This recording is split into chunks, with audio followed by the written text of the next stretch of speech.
আসসালামু আলাইকুম এভরিওয়ান, কি অবস্থা, সবাই কেমন আছেন? আশা করি সবাই ভালো আছেন।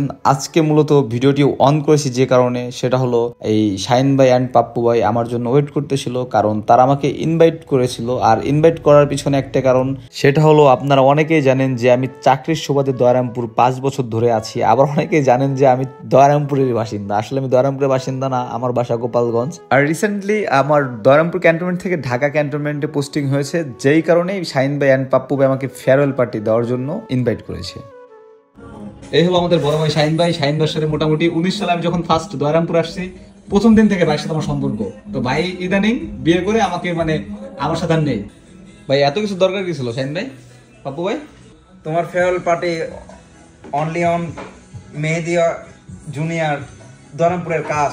আরে না ভাই, আপনারা তো মনে হচ্ছে আমাকে দাঁড়ানোর জন্য উঠে পড়ে লাগছেন।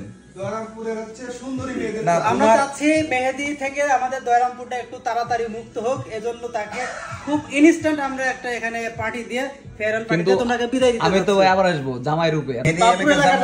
দয়ারামপুর জামাই হচ্ছে, তোমার সাথে পার্টনার নিতে পারলাম না। এলাকা জামাই হলে তো মোটামুটি একটা সম্মান দেওয়া লাগে। ঠিক শাহিন ভাই, জামাই জামাইয়ের মতো থাকবে। ঠিক আছে। আসলে আমি যদি পাপ্পু ভাই এবং শাহিন ভাইকে নিয়ে কিছু বলতে যাই, তাহলে আমি জানি যে তাদের নিয়ে বলে শেষ করতে পারবো না। 2019 সাল থেকে তাদের সাথে আমার অনেক ভালো একটা সম্পর্ক। তাদের কাছ থেকে আমি যখনই যে ধরনের হেল্প চেয়েছি, সব ধরনের হেল্প তারা আমাকে করেছে। আমার ক্ষেত্রে আমি বললাম, আমার দৃষ্টিকোণ থেকে আমি বলতে পারি, আমি যেটা দেখেছি অ্যান্ড শাহিন ভাই পাপ্পু ভাই সম্পর্কে যেটা জেনেছি, সেটা এক কথায় বলতে গেলে মানুষ কল্যাণে তারা যে সকল কাজ করে থাকে, সব কাজগুলো নিজের স্বার্থের ঊর্ধ্বে গিয়ে করে থাকে। ঘেমে গেছি ভাই ওরা খাইতে খাইতে। খামজে বেশি, আমাদের প্লেট আছে, আপনাদের প্লেট মনে খাই ফেলছেন।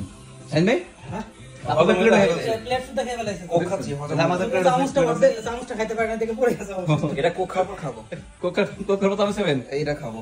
আচ্ছা সাবধান, কোকের সাথে এক চামচটা ভালো ডাইজেস্ট হবে।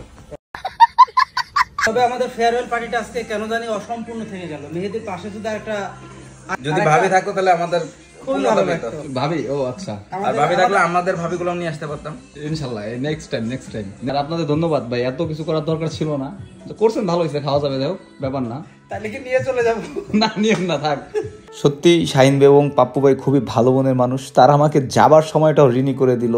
তো খাওয়া দাওয়া শেষ করে আবার তারা আমার জন্য রেখেছে ছোট্ট একটা গিফট। ভাইদের দেওয়া পাথরের উপর এই ছবি প্রিন্ট করা চমৎকার গিফটটি দেখে আমি একটু বেশি আনন্দিত হই। ভাইদের জন্য সত্যি রইল মন থেকে গভীর শ্রদ্ধা এবং ভালোবাসা। আর আপনারা আমার জন্য দোয়া করবেন। আর আমি যে উদ্দেশ্যে ঢাকা যাচ্ছি, আমি যাতে আমার উদ্দেশ্যটা সম্পূর্ণ করতে পারি, আপনারা সেক্ষেত্রে দোয়া রাখবেন।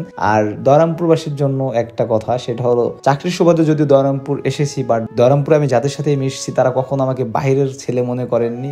আর আমিও তাদের সাথে এমনভাবে মিশেছি, আর তারা এতটাই ভালো মনের যে তাদের সাথে মিশে আমার কখনো মনে হয়নি যে আমি বাইরের কেউ, আমার বাসা দয়ারামপুরে না। তো যাই হোক, আপনাদের প্রতি আমার রইল গভীর শ্রদ্ধাবোধ, গভীর ভালোবাসা। আপনারা আমার জন্য দোয়া করবেন। আর আমি যখনই সময় পাবো আমি দয়ারামপুর উদ্দেশ্যে আসবই। আল্লাহ হাফেজ। কফি হাউসের সেই আড্ডাটা আর নেই।